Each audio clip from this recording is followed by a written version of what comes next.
Teng yo'l uchuvchining asosi 30 santimetrga, yon tomoni esa 39 santimetrga teng. Ichki chizilgan doiraning radiusini aniqlang.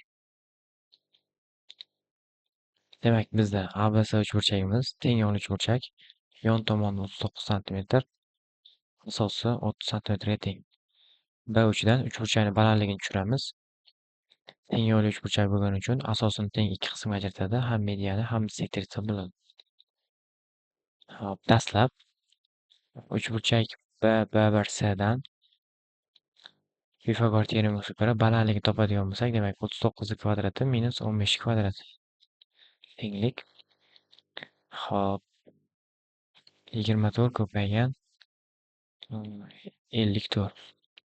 Demak, 50 chiqaradigan bo'lsak, 24 3 ko'paygan 8, 3 ko'paygan 18 desak, demak bundan 3 hop 3 4.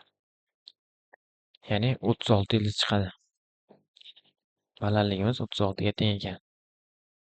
Ikkinchisi, demak aylana markazi B1 da joylashadi. Sababi bisektrisa bo'lgani uchun. Aylana markazidan aylanani BC tomonga o'rish nuqtasiga radius tushiramiz. Bu ham radiusga teng. Demak, OB kesmamiz B1 minus OB1 ga teng. Ya'ni OB kesma 36 minus radiusga teng.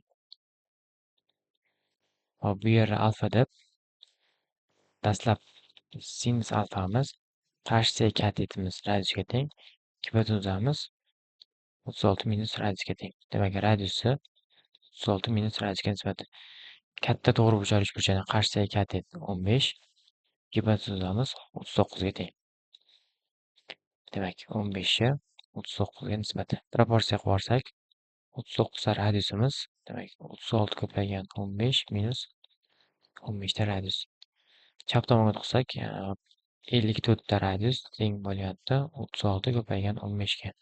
18 ga qisqartirsak, bunga 3 ta, bunga 2 ta tegadi. Hop, radiusimiz teng 10 ga teng. Demak, javob ichki chizilgan doiraning radiusi 10 santimetr ekan.